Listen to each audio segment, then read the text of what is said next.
Hi folks, it's Switchback. This is the Get Out Gear Trek Chair 2.0. It's here, it's here, it's here, it's here, it's here, it's here, it's here, it's here, it's here, it's here, it's here, it's here, it's here, it's here, it's here. It's here, it's here, it's here, it's here, it's here, it's here, it's here, it's here, it's here. Hey, it's not yours. Ooh. Who doesn't love a sticker?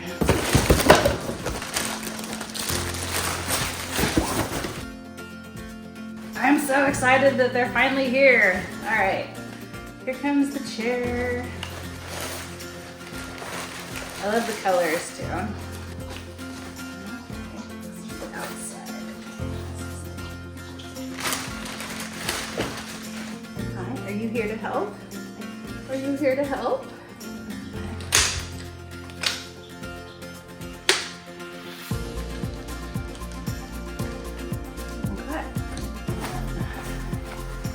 Tracking. Oh, there's a pocket.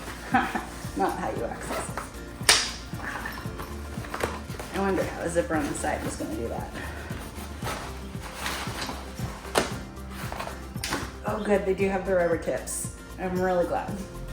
I was wondering if I was going to have to find some that would fit. Mud baskets. Okay, those feel really nice. Nice, and these are the kind that you can just twist to adjust. Love that. Pretty stoked to try this all out.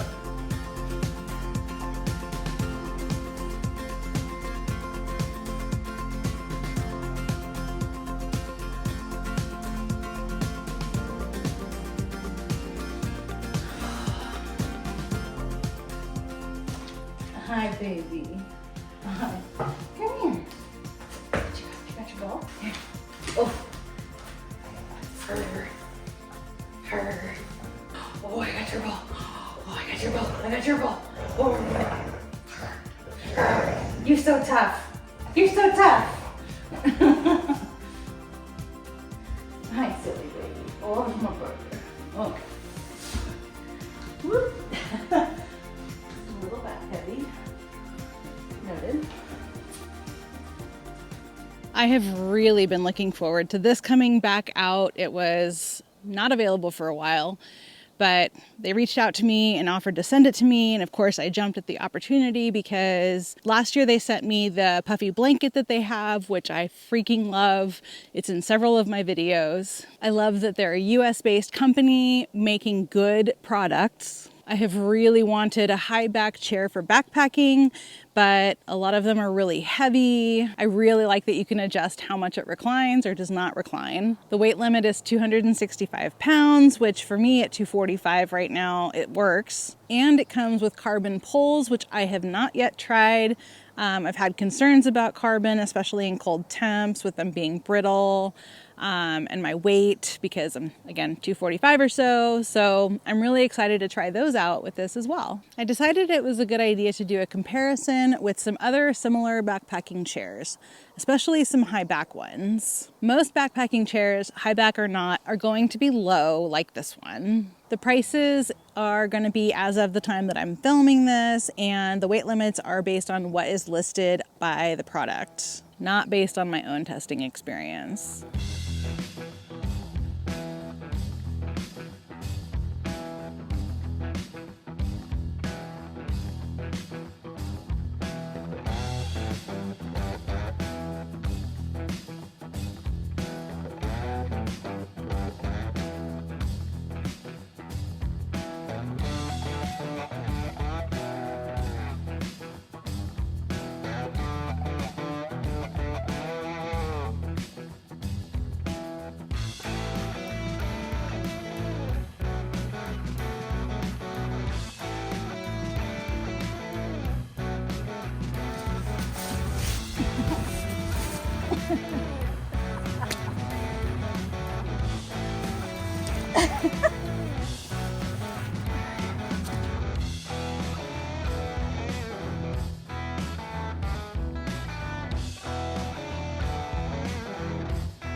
I found the ease of use is pretty similar across all brands, but the Get Out Gear Trek chair is the only one with adjustable reclining.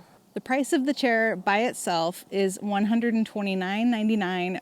With the poles, it's $199.99. Per the website, it is 1.4 pounds or 0.64 kilograms, and here is what I got on my scale. The width of the seat itself is 23 inches. It fits into a water bottle pocket of a pack. The max weight is 265 pounds or 120 kilos. It comes with the carbon fiber poles, which are not included in the weight, but I'll show the weight here. And it has a 5-year warranty. The poles that come with are their Get Out Gear GOAT Stix. And you can purchase these alone for $89.99 on their website without the chair. They have flip locks, which is a big win, and that makes it much easier to repair, to tighten, to adjust, and so forth. They have cork handles, which is really nice. That's top of the line right there, with a nice thick strap with a nice fuzzy liner on the inside of it here. They're designed with 50% more carbon fiber where you need it for that added strength. So these are going to be more durable than most carbon trekking poles, which to me is a big relief because I've definitely had concerns about using carbon trekking poles. To assemble the chair, you're going to want to make sure that you take the rubber tips off of your trekking poles if you have them on. Same with the mud baskets. Next, you want to assemble the frame by putting it all together here.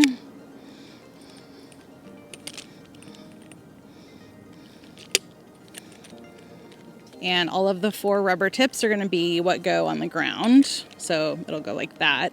And these will be the front. You'll see that there are 2 pockets on the back of the head of this. And that is, of course, where your poles are going to go. You want to make sure that they're in all the way. And I know John, the owner of the company, says he likes to put the high end of the handles out. So that's what we're gonna do.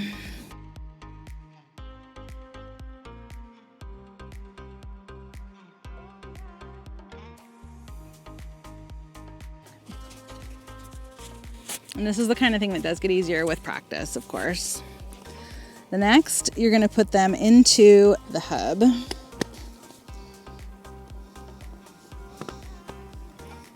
This is not in all the way right here. So that just takes a little wiggling, but you want them nice and flush, like that.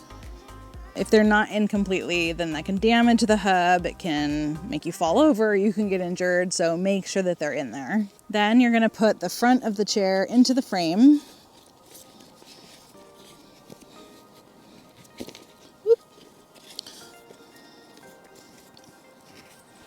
Like that.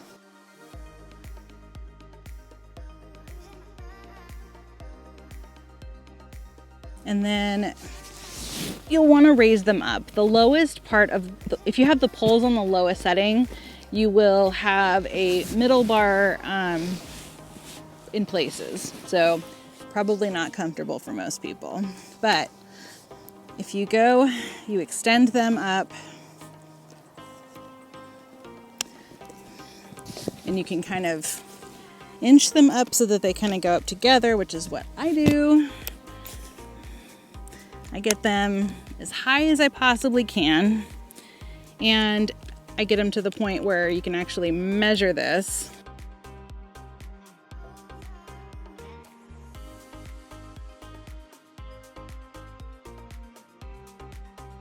And I know that they're even, which is nice. There's that. I use it on the highest setting. I haven't even tried it on the lowest setting, but this is how it looks on the highest. Woo! Did I put it on something soft? I did, sure enough. Oh, hi, little bug. I know, you want to share my chair, but I'm going to say no today. So this is it on the highest setting here. Pretty stoked on this thing. To disassemble, just collapse down the poles here.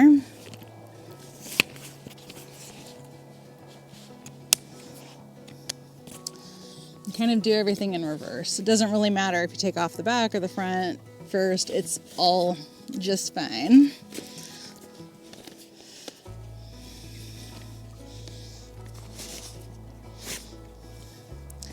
So you can set aside your poles. And then what I like to do, I'll get the frame in a second, but kind of fold this up in thirds, if you will. Collapse down the frame.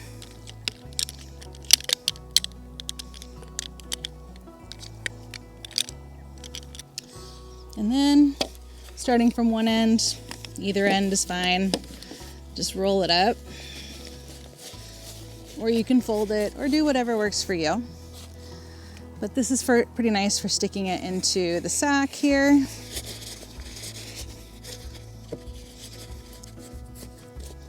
Voila. Can this be used with other trekking poles?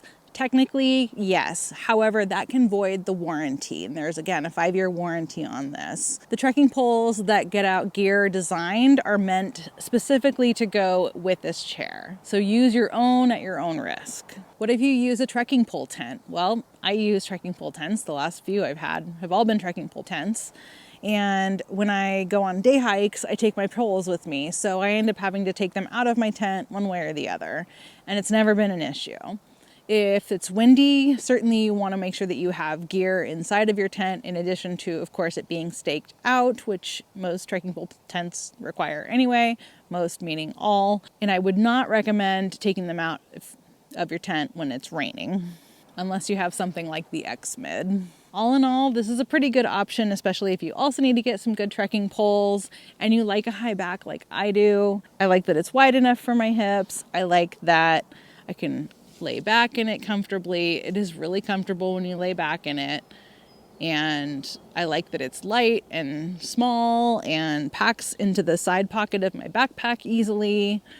So this is a pretty good system to go with. Of course, a backpacking chair is a luxury item, and I discuss that and several other luxury items in this video here. Thank you so much for watching. If you got any value, like and subscribe. I will look forward to seeing you next time. Bye.